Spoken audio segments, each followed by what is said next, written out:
જય શ્રી કૃષ્ણ મિત્રો, આપ સૌનું ફરી એકવાર સ્વાગત છે આપણી ચેનલ ભક્તિ રાસમાં। શું તમે જાણો છો કે સીતા નવમીના દિવસે માતા સીતાનો જન્મ કેમ મનાવવામાં આવે છે? આ દિવસ માત્ર વ્રત નહીં પણ જીવનમાં સુખ, શાંતિ અને સદભાગ્ય મેળવવાનો વિશેષ અવસર છે। તો આ વિડીયોમાં આપણે આજે જાણવાના છીએ સીતા નવમીનું સાચું મહત્ત્વ, પૂજા કરવાની સરળ અને સાચી વિધિ, પાવન કથા અને ચોક્કસ મુહૂર્ત। તો વિડીયોને અંત સુધી જરૂર જોતા રહેજો, કારણ કે આ માહિતી તમારા જીવનમાં આશીર્વાદ લઈને આવી શકે છે। અને જો વિડીયો ગમે તો લાઈક, શેર અને સબસ્ક્રાઈબ કરવાનું ન ભૂલશો। માતા સીતા હિન્દુ મહાકાવ્ય રામાયણની મુખ્ય નાયિકા છે, તેમજ દેવી લક્ષ્મીનો અવતાર છે। માતા સીતા મર્યાદા પુરુષોત્તમ ભગવાન શ્રી રામના પત્ની તેમજ પવિત્રતા, ધીરજ અને નારી શક્તિના સર્વોચ્ચ આદર્શ સ્વરૂપ છે। માતા સીતા મિથિલાના રાજા જનકની પુત્રી હોવાથી તેમને જાનકી અને મૈથિલી પણ કહેવામાં આવે છે। માતા સીતા કે જેમને પોતાના જીવનમાં ઘણા બધા સંઘર્ષો જોયા છે, જેમાંથી રાવણ દ્વારા અપહરણ, લંકાના અશોક વાટિકામાં વાસ અને પવિત્રતા સાબિત કરવા માટે અગ્નિ પરીક્ષા એ જીવનના મુખ્ય સંઘર્ષ હતા। અંતે તેઓ ધરતીમાં સમાઈ ગયા હતા। મિત્રો, વૈશાખ મહિનાના શુક્લ પક્ષની નવમી એટલે સીતા નવમી, આ દિવસે માતા સીતાનું પ્રાગટ્ય થયું હતું। પૌરાણિક માન્યતાઓ અનુસાર માતા સીતાનો જન્મ પુષ્ય નક્ષત્ર હેઠળ આ જ દિવસે થયો હતો। આ વર્ષે એટલે કે 2026માં સીતા જયંતિ 25 એપ્રિલે આવે છે। આમ તો નવમી તિથિ 24 તારીખે સાંજે 7 અને 21થી શરૂ થાય છે અને 25 એપ્રિલ સાંજે 6:27 વાગે સમાપ્ત થાય છે, પરંતુ ઉદય તિથિ પ્રમાણે સીતા નવમી 25 એપ્રિલે ઉજવવામાં આવે છે। આ દિવસે પૂજા માટે શુભ મુહૂર્ત સવારે 11:27થી બપોરે 2 અને 1 વાગ્યા સુધીનું સારું રહેશે। આ દિવસે માતા સીતાની પૂજા કરવાથી જીવનમાં સુખ, સમૃદ્ધિ અને પુણ્ય આવે છે। આ દિવસે સૌભાગ્ય સ્ત્રીઓ ઉપવાસ પણ કરે છે। એવું માનવામાં આવે છે કે આ દિવસે ઉપવાસ અને પૂજા કરવાથી વ્યક્તિને 16 પ્રકારના દાન કર્યા હોય અને તેનું જે પુણ્ય મળે તે પુણ્ય પ્રાપ્ત થાય છે। આ દિવસે વહેલી સવારે સ્નાન આદિ પરવારીને પૂજા સ્થાપન અથવા મંદિરમાં માતા સીતાજીની મૂર્તિ અથવા ફોટો સ્થાપિત કરો। ત્યારબાદ માતા સીતાજીને ઘીનો દીવો, પુષ્પ, પ્રસાદ, કંકુ વગેરેથી પૂજન કરીને જાનકી સ્ત્રોતનો પાઠ કરો। માનવામાં આવે છે કે સીતા નવમીના દિવસે જાનકી સ્ત્રોતના પાઠ કરવાથી દુઃખ દૂર થાય છે અને દરેક પ્રકારની મનોકામના પૂર્ણ થાય છે। પરંપરા અનુસાર આ દિવસે પીળા રંગના વસ્ત્રો પહેરવા ખૂબ જ શુભ માનવામાં આવે છે અને પૂજા કરતી વખતે પણ ભગવાન શ્રી રામ અને માતા સીતાને પીળા રંગના વસ્ત્રો અર્પણ કરવા જોઈએ। ફળ, ફૂલ પણ પીળા રંગના અર્પણ કરવા જોઈએ।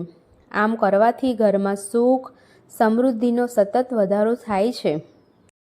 સીતા નવમી વ્યક્તિના વૈવાહિક જીવનમાં સુખ, શાંતિ, સમૃદ્ધિ લાવવા માટે ખૂબ જ મહત્વપૂર્ણ છે। આ દિવસે મા દેવી સીતા અને શ્રી રામની સાથે પૂજા કરવી જોઈએ। માતા સીતાના કપાળે 7 વાર સિંદૂર ચઢાવો અને ત્યારબાદ તે જ સિંદૂર તમારા પોતાના કપાળ પર લગાવો।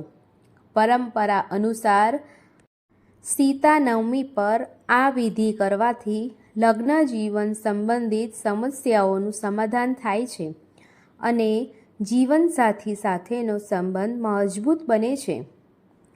આ દિવસે પરિણીત મહિલાઓ દેવી સીતાને શણગારની વસ્તુઓ અર્પણ કરે છે તેમજ પરિણીત મહિલાઓમાં આવી વસ્તુઓનું વિતરણ કરવું જોઈએ. આ વિધિ કરવાથી ઘરેલું મુશ્કેલીઓમાંથી મુક્તિ મળે છે. મિથિલાના રાજા જનક આદર્શ તથા ધર્મપરાયણ હતા. પ્રાચીન સમયમાં આદર્શ રાજાઓ પોતાનું ભરણ પોષણ જાતે જ કરતા હતા. રાજાઓ જાતે જ ખેડૂતોની જેમ બીજની વાવણી માટે હળ હાંકતા હતા. તે સમય દરમિયાન તેમણે જોયું કે ખેતરમાં ખેડેલી જમીનમાં એક તેજસ્વી બાલિકા નજરે પડી. આ બાલિકાને જોતાં જ તેને ખોળામાં લઈ આનંદ ઘેલા થઈ જનક રાજા રાણી પાસે આવ્યા. રાણીએ આ બાલિકાને જોતાં કહ્યું, હે રાજન, આજે આપણું ભાગ્ય ઉઘડી ગયું છે. ધરતી માએ આપણી લાંબા સમયની મનોકામના પૂરી કરી છે. શુક્લ પક્ષમાં વધતા ચંદ્રમાની જેમ આ બાળકી તેના રૂપ, ગુણ અને સૌંદર્યથી દિવસે બમણી અને રાત્રે 4 ગણી વધવા લાગી. આ બાળકી એ જ આપણા મહામાયા સીતાજી. સીતાજીને જનક રાજાએ તેમના ખોળામાં લઈ તેમનું લાલન પાલન કરેલું, તેથી સીતાજીને જાનકીનું હુલામણું નામ પણ મળ્યું. મિથિલામાં જનક રાજાને ત્યાં સીતાજીના જન્મકાળના સમયાંતરે, અયોધ્યામાં દશરથ રાજાને ત્યાં રામનવમીના દિવસે મહાવિષ્ણુ શ્રી રામ સ્વરૂપે અવતાર ધારણ કરે છે. સીતાજી બાળપણથી જ શક્તિ સ્વરૂપા હતા. પિતા જનકને તેમના મિત્ર પરશુરામે ભેટમાં અલૌકિક શિવ ધનુષ આપ્યું હતું, જેને મનુષ્ય લોકમાં ઉપાડવા કોઈ સમર્થ ન હતું. સીતાજી અને શ્રી રામના મિલનની કથા પણ સીતાજીના જીવનમાં અદ્ભુત રીતે વર્ણવાયેલ છે. વિશ્વામિત્ર શ્રી રામ તથા લક્ષ્મણને લઈ મિથિલા નગરીમાં આવે છે. નગરની બહાર એક મંદિરમાં સીતાજી દર્શન માટે આવે છે. ત્યાં જ વિશ્વામિત્ર શ્રી રામને લઈને આવ્યા હોય છે. જનક રાજાએ મિથિલામાં સીતાજીના સ્વયંવરની ભવ્ય તૈયારી કરી હોય છે. તે વેળા વિશ્વામિત્ર શ્રી રામને લઈ મિથિલા નગરમાં પ્રવેશે છે. જનક મહારાજા વિશ્વામિત્ર તથા શ્રી રામને આવકારી તેમનું સ્વાગત કરે છે. શ્રી રામને જોતા જનક રાજાના મનમાં થાય છે કે શ્રી રામ જ મારી પુત્રીના લાયક છે. જનક રાજાએ અયોધ્યાના રાજકુંવર શ્રી રામનું રૂપ જાણ્યું હતું, તેવું જ તેમણે પ્રત્યક્ષ નિહાળ્યું. રામાયણમાં સીતાજીના સ્વયંવર તથા શ્રી રામ સીતાના વિવાહની કથા વિસ્તારપૂર્વક વર્ણવી છે. રામાયણના આ બંને પ્રસંગોમાંથી મહત્વની શીખ મળે છે. પિતાએ પોતાની પુત્રી માટે લાયક વરની વરણી કરતા કઈ બાબતોને ધ્યાનમાં રાખવી તેનું દ્રષ્ટાંત સીતાજીનો સ્વયંવર છે. શ્રી રામ સીતાજીના વિવાહમાં પણ વિવાહનું કારણ તથા મહત્વ જાણવા મળે છે. સ્ત્રી પુરુષના લગ્નનો વિવાહ પ્રસંગ એ બંનેની પૂર્વ કોઈ લેણ દેણ હોય છે. વિવાહ અને જન્મો જન્મનું સ્ત્રી પુરુષ વચ્ચેનું અતૂટ બંધન છે. સુખ દુઃખમાં પતિ પત્નીએ એકબીજામાં વિશ્વાસ મૂકી એકબીજાની પડખે રહી જીવનમાં અંત સુધી પરસ્પર સેવા કરવી.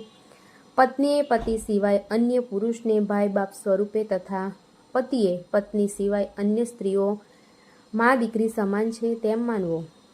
એક પતિવ્રતા સ્ત્રીને સંસારમાં દુષ્ટ, દુરાચારી, રાક્ષસી વૃત્તિવાળા નરાધમો કેટલું કષ્ટ આપી શકે છે તેની પરાકાષ્ઠા તથા દુઃખ સહન કરવામાં સ્ત્રીનો સંઘર્ષ તથા હિંમત કેવા હોવા જોઈએ તેનું દ્રષ્ટાંત સીતાજી છે. સંઘર્ષમાં અંત સુધી પવિત્રતામાં કેટલી તાકાત હોય તેની પ્રતીતિ પણ સીતાજીએ રાવણને કરાવી હતી.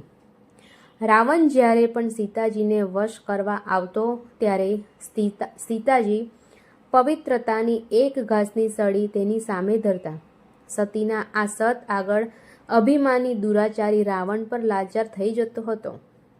લંકામાં સીતાજી પવિત્ર સન્નારી તરીકે રહ્યા. રાવણ તેમને સ્પર્શ પણ કરી શકતો નથી. આમ રામાયણનું આ સ્ત્રી પાત્ર સીતાજી સ્ત્રીઓને કપરા સંજોગોમાં કેટલી ધીરજ તથા હિંમત રાખવી અને નરાધમોનો સામનો કેવી રીતે કરવો તેની શીખ આપે છે. સીતાજી જીવન પર્યત તરીકે પવિત્ર રહ્યા અને સતી સીતા કહેવાયા. જ્યારે શ્રી રામ પણ મર્યાદા પુરુષોત્તમ શ્રી રામ કહેવાયા, જેમણે પરાક્રમથી સીતાજીને લંકાપતિ રાવણના બંધનમાંથી મુક્ત કર્યા. સીતાજીએ શ્રી રામની સાથે વનમાં દુઃખ વેઠ્યું. શ્રી રામે સીતાજીને અયોધ્યાની રાણીનું સુખ પણ આપ્યું અને અયોધ્યામાં સીતારામના નેતૃત્વમાં રામ રાજ્ય સ્થપાયું. સીતાજીનું પાત્ર સ્ત્રી માત્રને આદર્શ પતિવ્રતા નારીનું ઉત્તમ ઉદાહરણ પૂરું પાડે છે. મિત્રો, જો તમને આ વિડીયો પસંદ આવ્યો હોય તો લાઈક કરજો, શેર કરજો અને સબસ્ક્રાઈબ કરવાનું ન ભૂલશો. જય માતાજી, જય શ્રી રામ.